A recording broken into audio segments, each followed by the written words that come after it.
예, 하나님의 말씀을 나누는 시간입니다. 어, 우리가 많이 들어본 소설 중에 백경이라는 소설이 있죠. 원 제목은 모비딕인데요. 이 소설에 등장하는 아주 큰 고래의 이름이 모비딕입니다. 이 고래가 흰색이기 때문에 흰 고래라는 뜻의 한자인 백경으로 제목을 그렇게 번역했다고 합니다. 줄거리는 대충 이렇죠. 고래를 잡는 이 포경선의 선장 에이허브는 고래를 잡다가 모비딕에게 한쪽 다리를 잃고 맙니다. 그런 자기 한쪽 다리를 잃게 만든 흰고래, 그 모비딕을 철천지 원수로 삼아서 오대한 육대주, 육대주는 아니네요. 하여튼 그 바다를 다 돌아다니면서 지구 끝까지라도 추적해서 잡겠다 그렇게 다짐을 하죠. 독서의 화신이 되어 어떤 이성적인 만류도 모두 뿌리치며 끝까지 추적하여 모비딕과 사투를 벌이게 되는데 그 결과는 끔찍했습니다. 그의 배도 침몰하고 모비딕과 함께 에이허브도 바다에 빠져 목숨을 잃게 됩니다. 이 소설의 모티브가 바로 요나에서 나온 것이라고 합니다. 그리고 백경인 이 모비딕은 요나를 삼킨 큰 물고기를 비유적으로 보여준다라고 또 그렇게 해석하는 글들도 있더라고요. 요나를 삼킨 이 물고기를 주일학교에서 아이들에게는 흔히 우리가 고래로 그렇게 묘사를 해서 많이 가르쳤습니다. 그런데 성경에는 고래라는 말은 나오지 않죠. 그냥 주님께서 큰 물고기를 준비해 두셨다. 그렇게 되어 있습니다. 그런데 우리가 상상하기로 사람을 삼킬 만한 큰 물고기는 고래밖에 없다. 그렇게 생각해서 우리가 교회 학교에서 아이들에게 가르칠 때 이 큰 물고기를 고래로 그렇게 묘사를 많이 합니다. 16세기 중반에 나온 킴 제임스 버전 성경에서 이 큰 물고기를 고래라고 그렇게 번역을 했다고 그래요. 요나서에서는 그냥 큰 물고기로 번역을 했는데 마태복음 12장 40절에 예수님께서 이 요나를 삼킨 큰 물고기를 언급하시잖아요. 그때 신약 성경 마태복음에서 큰 물고기를 고래로 그렇게 번역을 했다고 합니다. 그러나 이 큰 물고기가 반드시 고래일 필요는 없습니다. 주님께서 마련해 두신 큰 물고기다 하는 것이 더 중요하죠. 그러니까 이 큰 물고기가 고래다, 아니다, 이것을 과학적으로 설명한다, 안 된다, 그런 것, 말하는 것 자체가 별 쓸데없는 짓이죠. 가끔 고래 뱃속에서 들어갔다가 살아나온 사람이 있다라는 그런 근거 없는 이야기들을 가지고 오늘 본문에 나오는 이 큰 물고기가 고래였다라는 것을 과학적으로 증명하려는 그런 사람들도 있다고 합니다. 과학적으로 따지자면 여러분, 고래는 물고기가 아니죠. 예, 고래는 포유류입니다. 여러분, 고래의 지느러미 꼬리가 어느 방향으로 되어 있습니까? 고래는 가로로 되어 있죠. 그 위아래로 이렇게 펄떡거리죠. 왜 그렇습니까? 고래는 포유류이기 때문에 척추가 있어서 그런 거예요. 다른 물고기들은 꼬리 지느러미가 이렇게 세로로 되어 있습니다. 그래서 좌우로 이렇게 움직이게 됩니다. 성경은 그렇게 과학적인 사실을 드러내는 책이 아닙니다. 레위기 11장에 먹어서는 안 되는 부정한 동물들의 종류가 나오죠. 그 중에 새를 언급하는데 먹어서는 안 되는 새 중에 박쥐가 있죠. 여러분, 박쥐는 새입니까? 아닙니까? 예, 박쥐도 포유류죠. 예, 하나님이 준비하신 큰 물고기는 요나를 징벌하기 위한 것이 아니라 은혜의 도구로 하나님께서 미리 따로 준비해 두신 것입니다. 하나님의 징계는 파멸을 위한 것이 아니라 회복을 위한 것입니다. 소설에서 에이허브는 이 흰 고래를 죽여 없애야 할 철천지 원수로 그렇게 여깁니다. 요나는 니네로 가라는 하나님의 명령을 무시하고 엉뚱한 곳으로 도망가죠. 왜일까요? 요나에게 이 니누에는 하나님의 징벌을 받아야 할 자기에게 철천지 원수와 같은 그런 존재였기 때문입니다. 에이허브는 포경선의 선장이기 때문에 많은 고래를 잡는 것이 그에게 주어진 임무입니다.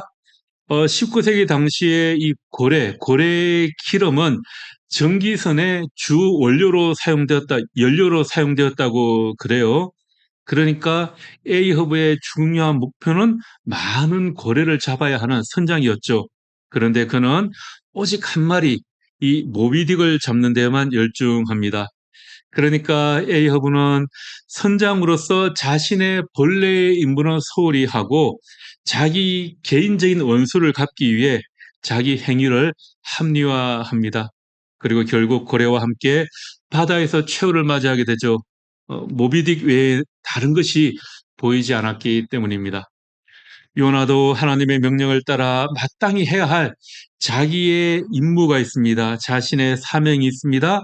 그런데 하나님께서 하라고 하신 그 일은 하지 않고 자기 생각, 자기 신념을 따라 엉뚱한 곳으로 도망을 갔습니다. 하나님께서 요나를 불러 니누에로 가라고 하셨는데 요나는 니누에로 가기가 싫어서 정반대편인 다시스로 가는 배에 올라탔습니다. 그러다가 바다에서 폭풍을 만나 바다 한가운데 빠지게 되죠. 그의 인생이 마지막에 다다른 겁니다. 모비딕 소설에 나오는 이 에이허브나 요나나 둘 다 자신이 해야 할 일을 하지 않고 다른 일을 하다가 바다에 빠지게 됩니다. 자기 욕망에만 빠져 다른 것을 보지 못하고 자기 욕망만 채우려다가 바다 제일 깊은 심연에 빠지고 말죠. 미셸 푸크라는 철학자가 이런 말을 했습니다. 무절제한 사람은 후회가 없고 치유가 불가능하다. 여기서 말하는 이 무절제란 사람들이 자발적으로 그리고 자기의 신념에 따라서 자기의 선택에 의해서 그릇된 원칙을 따르는 것, 이것을 무절제라고 합니다. 그래서 무절제한 사람은 지나치게 이 자기의 욕망만을 추구합니다. 과도하게 한 가지에만 빠져서 그것만 추구하는 사람들 있죠. 그런 사람들을 무절제한 사람이라고 그렇게 표현하는 겁니다. 그러다 보니 다른 것을 보지 못하고 잘못된 원칙을 따르게 됩니다. 그리고 무절제한 사람은 즐거움이 없고 늘 화가 나 있는 그런 상태가 된다고 합니다. 에이허브는 모비딕을 잡는 데에만 열중했죠. 다른 것은 전혀 돌아보지 못했습니다. 이런 의미에서 그는 무절제한 사람입니다. 요나는 니느웨가 망하는 것에만 집중했습니다. 그러니 하나님 말씀도 들어오지 않고 다른 것은 생각할 수가 없습니다. 이런 의미에서 요나도 무절제한 사람인 것 같습니다. 에이허브는 오직 모비딕 이 한 마리를 잡기 위해 본인의 업무인 다른 고래를 많이 잡는 것을 신경 쓰지 않고 그러다 결국 물에 빠져 죽게 되어도 그는 후회하지 않았습니다. 요나는 하나님 말씀을 무시하고 도망가다가 태풍을 만나고 물에 빠져 죽을 지경이 되었어도 후회나 뉘우침이 없습니다. 여러분, 에이허브나 요나 두 사람을 한번 상상해 보십시오. 아마 둘 다 이 당시에 화가 잔뜩 나 있는 상태였을 것 같지 않습니까? 왜 그럴까요? 다른 것에서 즐거움을 찾지 못하기 때문입니다. 우리 주변에도 가끔 그런 사람들 있지 않습니까?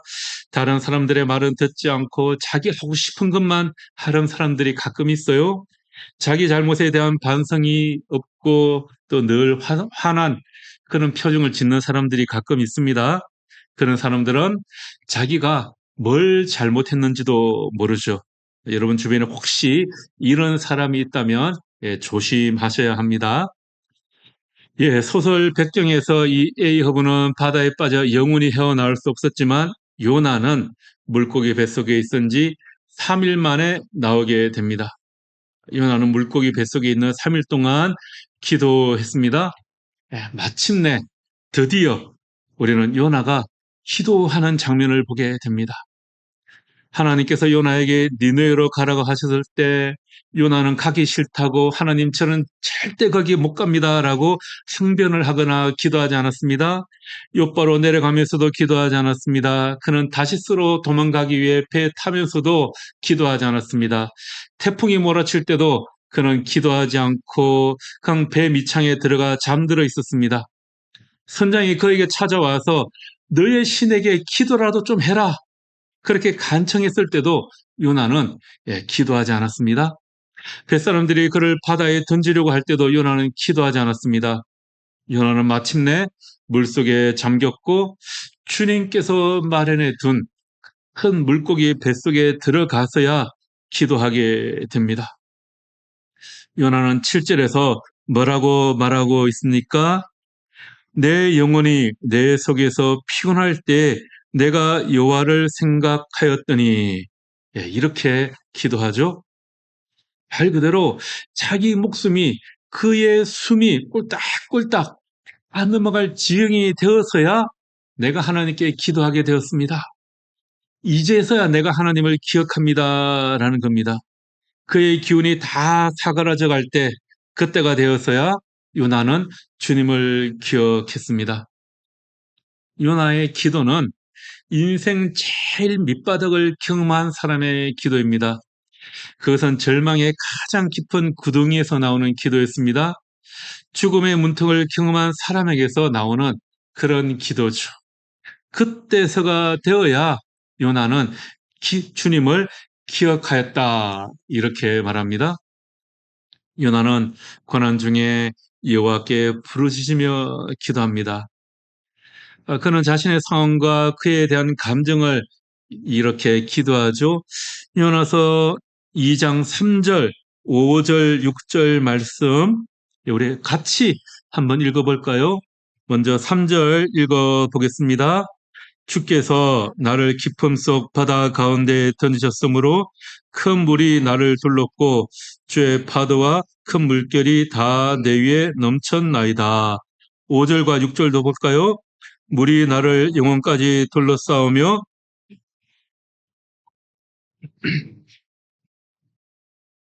내가 산의 뿌리까지 내려갔사오며 땅이 그 빗장으로 나를 오래도록 막았사오나 나의 하나님 여호와여 주께서 내 생명을 구덩이에서 건지셨나이다. 아멘. 자, 여러분 그런데 이 기도에서 좀 이상한 점이 없나요? 여러분 사람이 죽을 지경이 되면 보통은 자기가 무엇을 잘못했는지 먼저 돌아보게 되죠. 대부분은 자기 잘못을 뉘우치고 회개의 기도를 먼저 합니다. 그 이후에 그럼에도 불구하고 나를 용서해 주시고 구원해 주신 하나님께 감사의 기도를 드리게 되죠. 그런데 여러분, 요나의 기도를 자세히 보면 이렇게 바닷속에 빠지게 된 자기 행동에 대한 후회나 뉘우침, 용서를 구하는 기도가 전혀 없습니다. 하나님께 불순종하고 하나님을 피해 달아난 요나는 태풍으로 인해 바다에 던져지고 물고기 뱃속에 들어가서 기도하는데 오히려 우상 숭배자들에 대해 이야기하면서 그들의 죄를 지적합니다. 자기가 죽을 지경이 되었는데 자기 잘못은 모르겠고 오히려 남의 잘못을 지적질하는 그런 기도를 하죠. 여러분 8절 9절 말씀 같이 또 읽어볼까요? 8절 9절입니다. 거짓되고 헛된 것을 승상하는 모든 자는 자기에게 베푸신 은혜를 버렸사오나 나는 감사하는 목소리로 주께 제사를 드리며 나의 소원을 주께 갚나이다. 구원은 여호와께 속하였나이다. 그는 우상을 섬기는 자들과 자기를 대조합니다.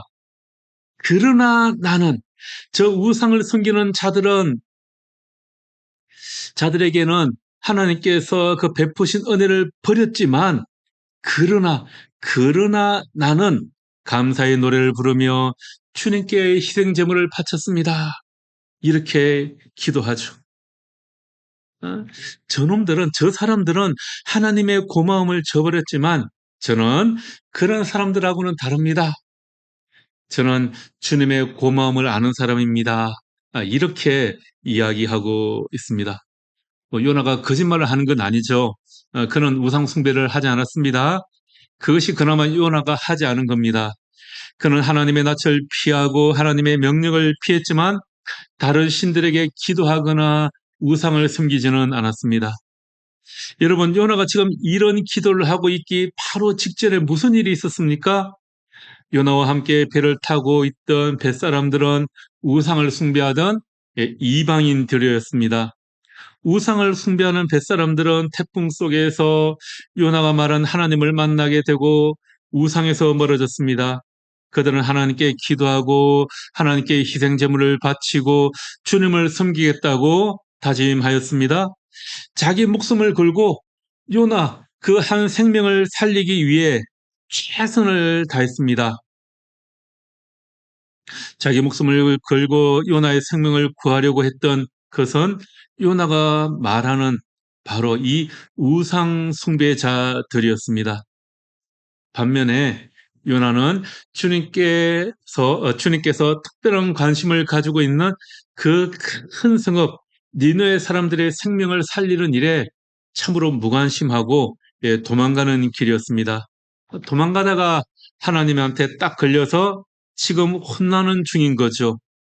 그러나 이런 상황에서도 요나는 자기에 대한 잘못에 대해서는 전혀 후회가 없고 다른 사람들의 죄는 인정사정 없이 지적하고 있습니다. 여러분, 왜 그럴까요? 요나는 하나님의 은혜를 온전히 이해하지 못했기 때문입니다. 여러분, 기독교와 다른 종교를 구별 짓는 것이 바로 하나님의 은혜의 교리입니다. 이것이 바로 우리 기독교의 중심 메시지이고요. 이것이 바로 복음입니다. 하나님의 은혜를 이해해야만 우리는 도덕적인 사람이나 종교적인 사람을 넘어서서 진정한 그리스도인이 되는 것입니다. 요나는 자기 목숨을 건졌다는 기쁨은 있었지만 자기 죄에 대한 참된 애통이 없었습니다. 요나는 여전히 하나님께 항복하지 않았지만 그럼에도 불구하고 하나님은 그를 버리지 않으시고 그를 구원해 주시고 하나님의 사람으로 계속해서 사용하십니다. 이것이 하나님의 은혜입니다. 하나님은 온전한 회개의 기도만 들으시는 분이 아니라 깨어진 기도 속에서도 일을 하시는 분이십니다. 요나는 이러한 하나님의 은혜를 깨달지 못한 것이죠. 요나는 기도할 때 주의 성전을 바라보며 주의 성전에 이른다고 2번이나 성전을 언급합니다. 4절 말씀에 보면 다시 주의 성전을 바라보겠다 하였나이다. 그리고 또 7절 말씀에 보면 내 기도가 주께 이르러 싸우며 주의 성전에 미쳤나이다. 이렇게 성전을 계속해서 이야기하죠. 성전에는 무엇이 있습니까? 성전 안에는 속죄소가 있고 하나님께서 그곳에서 이스라엘 백성들에게 말씀을 하시죠. 속죄소 안에는 또 무엇이 들어있습니까? 십계명 돌판에 던 그 언약궤를 덮는 그 증거판이 바로 속죄소죠. 대속죄일에 대제사장이 1년에 한 번 이 속죄소 위에 속죄 제물의 피를 뿌리며 하나님께 제사를 드렸습니다. 요나는 이 속죄소에 뿌려진 이 속죄 제물의 피가 율법의 정죄로부터 자기를 지켜준다라는 사실은 알았지만 그것이 하나님의 은혜인 줄은 몰랐다라는 겁니다. 요나가 성전, 율법 중심의 신앙은 가지고 있었지만 이 하나님 은혜의 이 본질, 모든 사람들에게 미치는 하나님 은혜의 본질은 아직 부분적으로만 알고 있었던 겁니다. 요나는 뱃사람들을 구원하기 위해 바다 깊이 던져졌습니다. 그러나 진짜 요나는 예수님이십니다. 예수님은 우리 모두를 구원하시기 위해 바다보다 더 깊은 죽음, 곧 지옥까지 내려가셨습니다. 요나는 불순종의 결과로 바다에 빠졌지만 예수님은 순종하심으로 십자가의 깊은 고난을 당하셨습니다. 요나는 마지못해 바다에 떨어졌지만 예수님은 자발적으로 지옥으로 내려가셨습니다. 요나는 사흘 만에 육지로 올라왔지만 예수님은 사흘 만에 무덤을 깨뜨리시고 부활하셨습니다. 그래서 요나는 표적이고 예수님은 실체이십니다. 요나는 자신이 스올, 그러니까 지옥에 있고 하나님의 눈앞에서 쫓겨났다고 말하지만 사도신경은 예수님이 우리를 위해 지옥에 내려갔다고 말합니다. 사도신경의 원문에는 그는 음부에 내려가셨으며 라고 고백하고 있습니다. 한글판에는 이 부분이 생략되어 있는데요. 이 고백은 예수님의 고난이 얼마나 철저했는지를 보여주는 중요한 표현입니다. 루터는 이 부분을 해석하면서 하나님은 가장 낮은 곳까지 내려가셨다.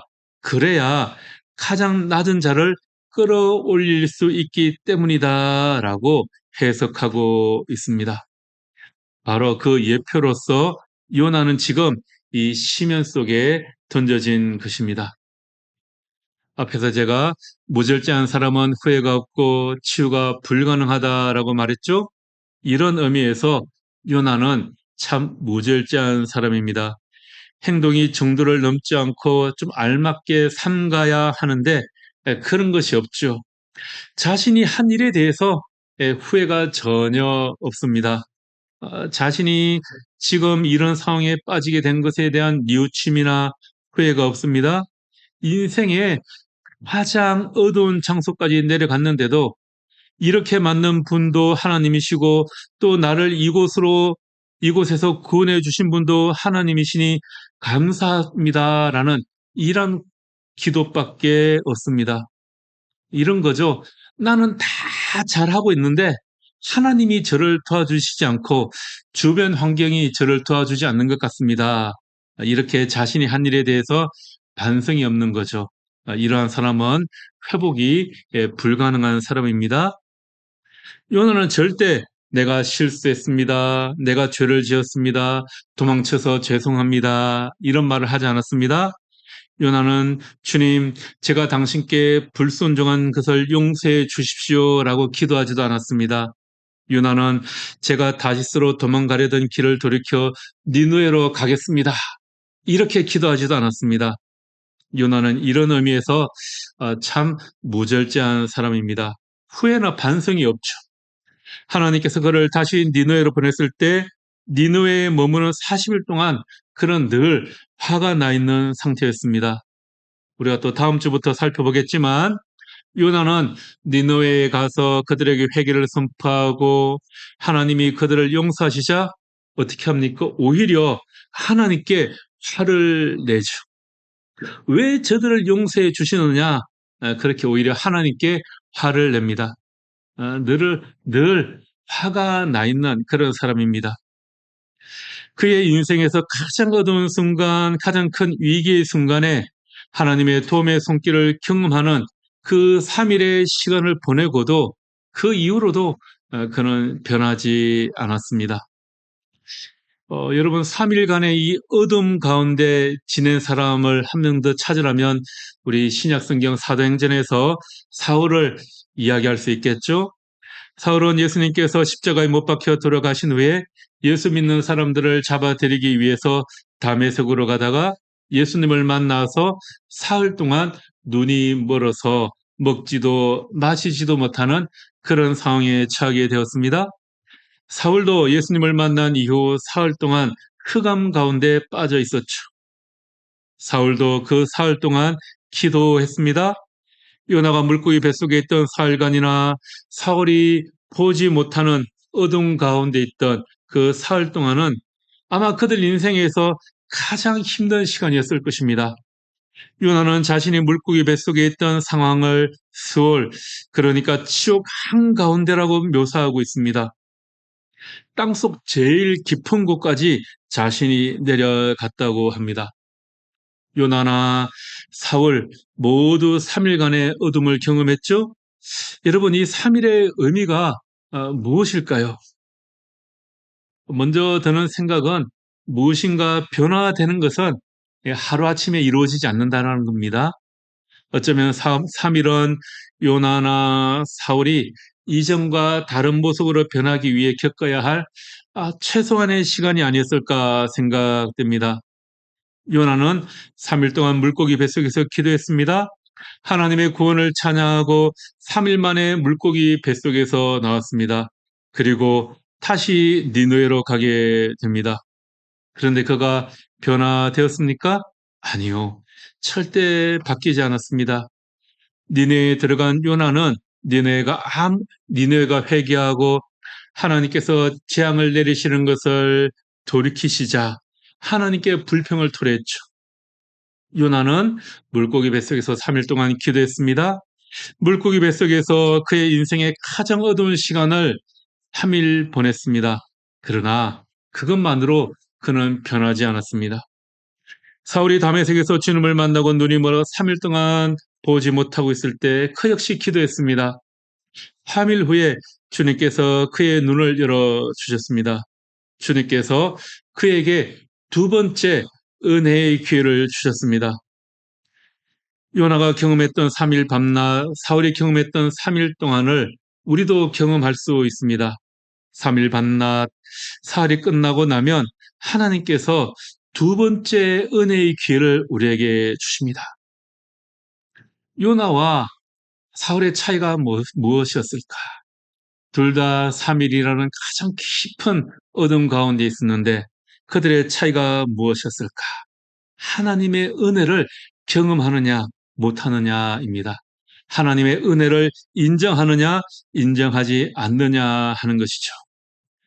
3일 밤낮이 지난 후에 하나님께서 우리에게 두 번째 기회를 주시는 것은 주님을 위해, 주님의 일을 위해 더 열심을 내라는 의미인 것 같습니다. 우리 삶 속에도 요나가 경험했던 사흘과 같은 시간이 주어질 수 있습니다. 우리에게 다가오는 사흘의 의미는 무엇이 될까요? 주님께서 우리 인생에 큰 은혜를 주시는 시간입니다. 하나님께서 우리를 만나 주시는 시간입니다. 하나님의 사랑에 감사하며 하나님께 헌신을 다짐하는 시간이기도 합니다. 문제는 그 사흘을 경험한 이후를 우리가 어떻게 맞이하는가 하는 것입니다. 하나님으로부터 두 번째 은혜의 기회를 받은 요나의 반응은 어땠습니까? 요나 3장 3절 4절 말씀에 보면 요나는 주님께서 말씀하신 대로 곧 길을 떠나 니느웨로 갔다고 합니다. 그리고 니느웨에 가서 큰 소리로 외쳤습니다. 요나는 하나님의 부르심에 응답했습니다. 그러나 계속해서 말씀드렸듯이 하나님을 향한 불평과 불만이 요나의 입술에서는 끊이지 않았습니다. 그가 비록 하나님의 두 번째 부르심에 응답하기는 했지만 너무나도 하기 싫은 일을 억지로 하는 것 같습니다. 반면에 사울은 어땠습니까? 사흘간 계속된 그 어둠의 시간이 끝난 뒤 그는 하나님의 충성된 일꾼이 되었습니다. 하나님께서도 우리에게 두 번째 기회를 주십니다. 우리에게 은혜를 더해 주시기 위해서입니다. 그런데 3일 이후, 그 이후에 일어나는 우리의 반응이 요나와 같을 때가 있는 것 같습니다. 우리의 반응이 사울과 같이 충성을 다하는 그런 모습일 수도 있고 요나와 같이 여전히 불평과 불만에 쌓여 어쩔 수 없이 하는 그런 반응일 수도 있습니다. 요나의 모습을 보면 반성이나 회개가 없고 늘 화가 나 있는 그 치유 불가능한 사람처럼 보이지 않습니까? 그런데 그럼에도 불구하고 하나님께서는 여전히 요나와 함께 하십니다. 우리도 마찬가지죠. 우리도 완벽한 사람이 아닙니다.